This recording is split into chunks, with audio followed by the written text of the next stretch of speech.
Hello and welcome back to your therapy guide. I'm Dr. Yadegarfard.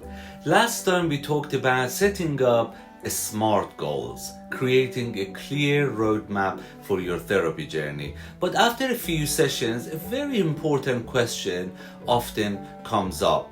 How do I know if I'm actually making progress? How do I know if this is working? It's a completely valid and honest question because progress in therapy isn't always a dramatic, obvious shift. We're not looking for a big Hollywood-style moment where all your problems suddenly disappear. Sometimes it's much more subtle and it's easy to miss if you don't know what you're looking for. Today I want to give you a framework to help you spot those small but significant changes that show you are moving in the right direction.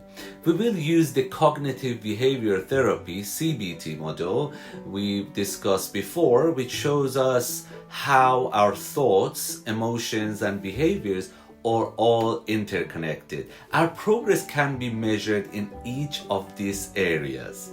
One of the biggest mistakes we make is looking for an emotional change, like feeling happy all the time, instead of looking for a powerful change in our thoughts, behaviors, and the evidence that supports it. Progress isn't just a feeling. It's a change you can see and measure. Let's break it down 4 key areas where you can start to evaluate your own progress. These 4 areas are behavioral change, cognitive change, emotional regulation, change in your relationship. Number 1, behavioral change. This is often the most visible sign of progress. Are you doing things differently now than you were before? For example, if your goal was to reduce social anxiety, are you now able to text a friend to make plans, even if it feels a little scary? If you were struggling with depression, are you able to get out of bed in the morning more easily? Are you using the coping skills we've learned, like journaling or breathing exercise, when you feel overwhelmed? Behavioral change is the result of all the work you're doing and is proof that you are creating new habits. Number 2, cognitive change. This is about your internal dialogue, the script playing in your mind, which we talked about in episode 13. Are you starting to challenge your thoughts instead of just accepting a thought like I'm complete failure? Are you now able to pause and ask, is that really true? Are you noticing your own cognitive biases like the black and white thinking we discussed in episode 16? Progress here isn't about eliminating negative thought entirely, it's about changing your relationship with them so they no longer have so much power over you. Number 3, emotional regulation. This isn't about feeling less, it's about feeling differently. Are you able to handle intense emotions without reacting impulsively? Do these powerful waves of sadness or anger pass more quickly now? For some people, progress actually looks like more emotion, especially if they've been suppressing their feelings for a long time. The goal is to feel your feelings without letting them completely take over your life. Number 4, changes in your relationships. How are your interactions with the people in your life shifting? Are you able to set a healthy boundary without feeling consumed by guilt? Are you communicating your needs more clearly and calmly?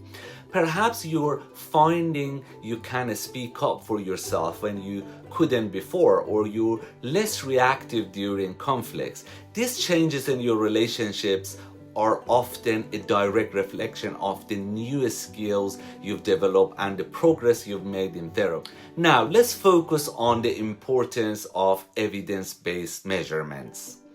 While the changes we just talked about are powerful, we don't just rely on a vague feeling to track them. As we discussed in our episode on SMART goals, the M for measurable is crucial. In therapy, we use evidence-based tools to track your progress over time. This is where those scales and tests come in. For example, your therapist may ask you to use a self-report, simply rating symptoms from 0 to 100 or 0 to 10 each day. This gives you concrete data showing you a measurable upward trend even on days you feel like you've taken a step back. We also use a standardized evidence-based questionnaire to track your progress. You may have heard of tools like PHQ-9 for depression or GAD-7 for anxiety. These are short, reliable tests that we can use at the beginning, middle, and end of our work to provide clear scientific evidence of how your symptoms have changed over time. When you have a record of this evidence, you can't deny your progress. You can see it right there on the page. So for your takeaway, I want you to start a simple journal or just reflect on these 4 areas: your behaviors, your thoughts, your emotional regulation, and your relationships. You can even bring this reflection to your next session and ask your therapist, what progress have you noticed? This will help you see the strides you're making and empower you to be an active part of your own journey.